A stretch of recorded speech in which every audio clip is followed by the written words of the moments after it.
The whispers started the way they always do in this league, low and almost playful, like a breeze sliding through the corridors of a massive stadium after everyone has gone home.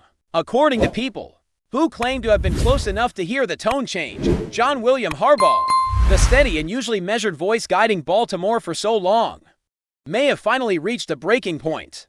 The rumor making the round suggests that during a closed-door moment, away from cameras and microphones, he let a line slip that shocked even seasoned veterans, allegedly saying that there were two cancers inside the locker room and that both would be eliminated. No names, no faces.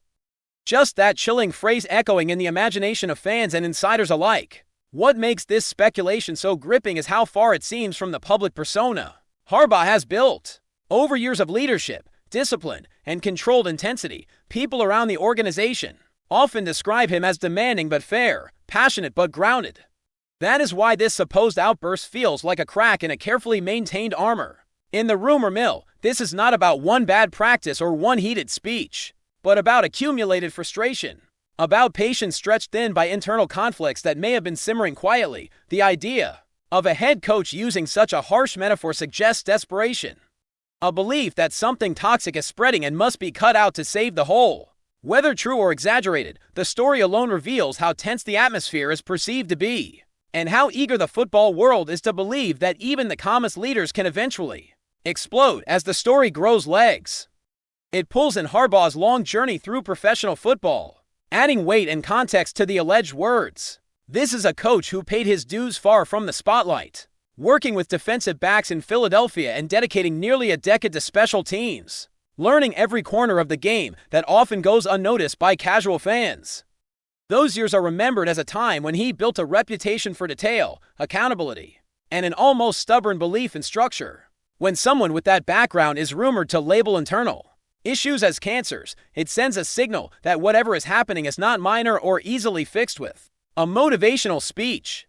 Speculation suggests that these internal problems are not about talent, but about attitude, about influence, about voices that might be pulling against the collective direction. In the NFL, locker rooms are fragile ecosystems, and one or two strong personalities can either lift everyone or slowly poison trust. The rumor hints that Harbaugh may believe the latter is happening.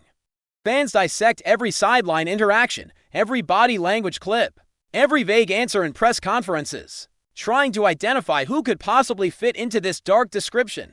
The absence of names only fuels imagination, turning every outspoken player into a suspect and every quiet veteran into a possible silent accomplice. In this fog of speculation, the alleged quote becomes a symbol, representing a fear that the team's internal harmony is under threat, and that drastic measures might be on the table. The narrative becomes even more dramatic when insiders frame this alleged moment as a turning point rather than a one-time slip. According to the rumor, Harbaugh did not raise his voice for show, but spoke with a cold certainty that left the room silent. That detail, whether accurate or invented, adds cinematic weight to the story.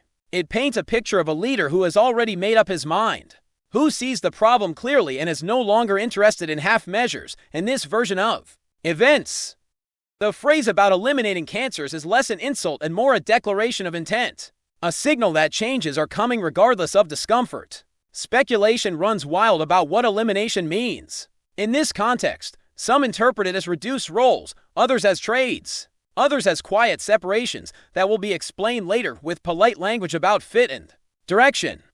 The rumor suggests that Harbaugh believes culture is more important than individual ability, and that no name is big enough to be untouchable.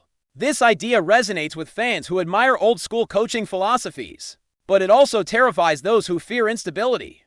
In the background of all this talk is the understanding that Harbaugh has survived in this league by adapting, by evolving, by knowing when to be firm and when to listen. If he truly reached for such a severe metaphor, the speculation implies that he feels adaptation has limits, and that certain influences cannot be reformed, only removed. What truly fuels the online chatter is how carefully the organization has kept its public messaging calm and controlled, almost as if nothing unusual is happening.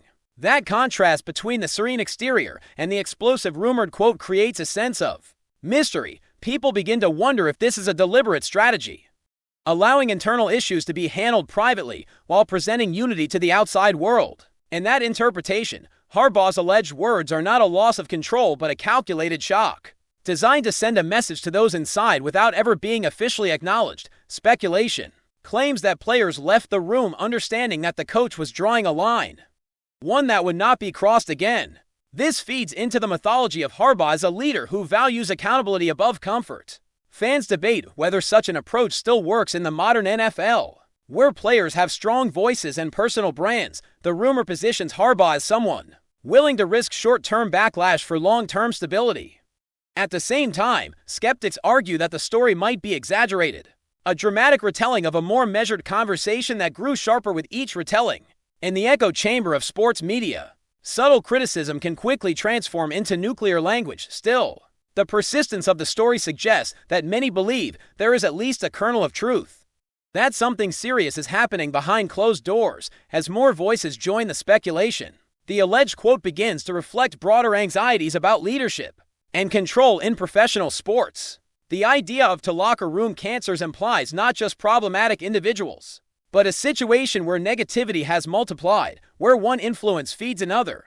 Commentators imagine scenarios where these influences undermine authority, question decisions, or divide teammates into camps. In this imagined reality, Harbaugh's patience has been tested repeatedly, each incident adding another layer of frustration. The rumor paints him as a coach who tried to manage the situation quietly, who hoped maturity and time would resolve it, but who eventually decided that silence was enabling the problem.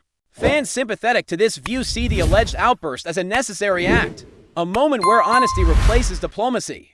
Others worry that such language, even if spoken privately, could deepen divisions rather than heal them. This debate keeps the rumor alive because it touches on universal questions about how leaders should confront toxicity.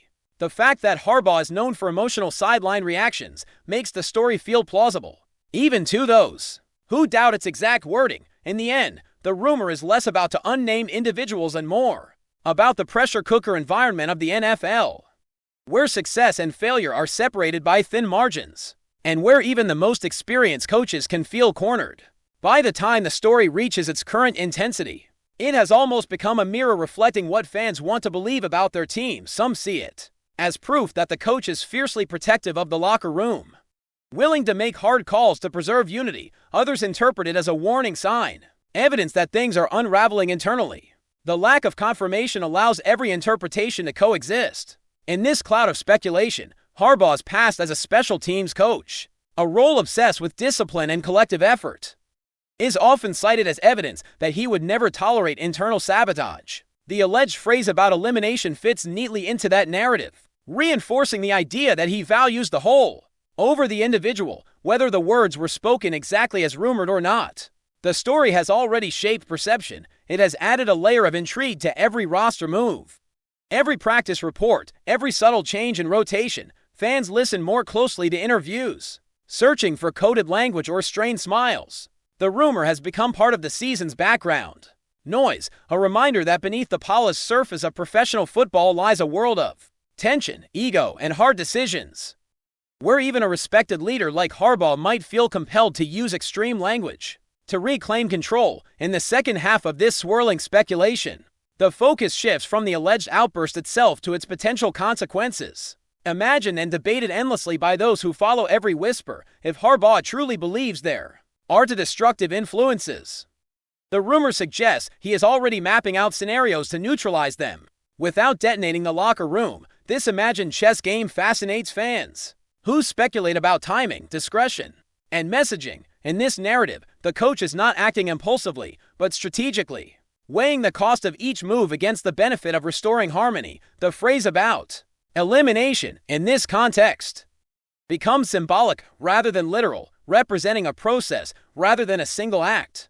Speculation suggests that Harbaugh might be testing the waters, observing reactions, seeing who falls in line and who resists. Those who resist, according to the rumor, may be confirming his suspicions. This interpretation casts him as a veteran leader using psychological pressure as a tool, reminding everyone that no one is above the team. It also suggests a deep belief in accountability, a principle he has carried from his early days coaching defensive backs to his long tenure leading entire units. Whether this is reality or fantasy, the rumor paints a compelling picture of a coach fighting to preserve a culture he believes is slipping away.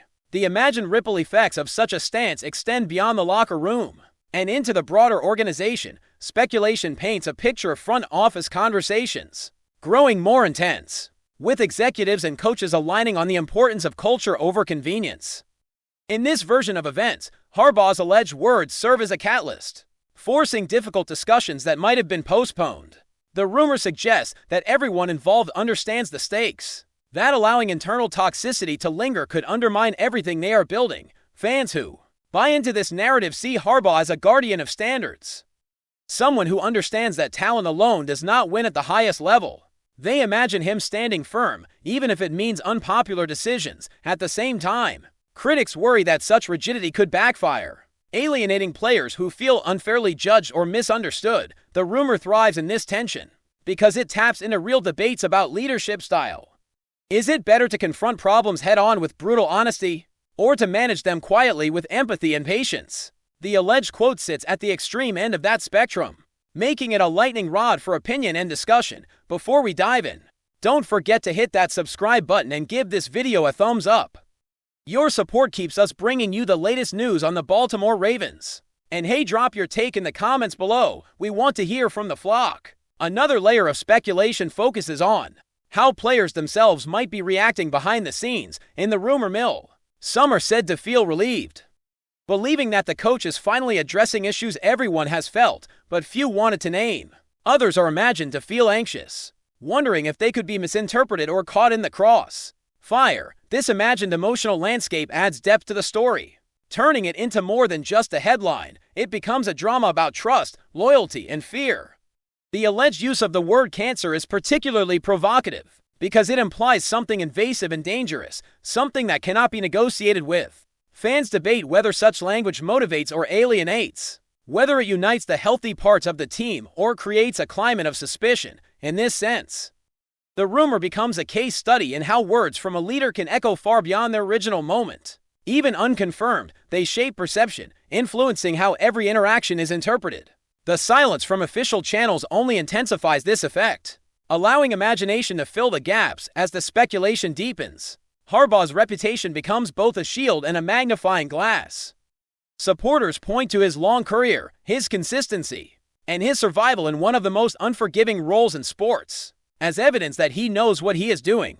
They argue that a coach does not last this long without understanding people, without knowing when to be tough and when to be patient. In this view, the rumored outburst is not a sign of loss of control, but a rare glimpse into the raw reality of leadership. Critics, however, question whether the game has changed, whether such blunt approaches still resonate with modern athletes. The rumor gives both sides ammunition because it is ambiguous enough to be interpreted in multiple ways.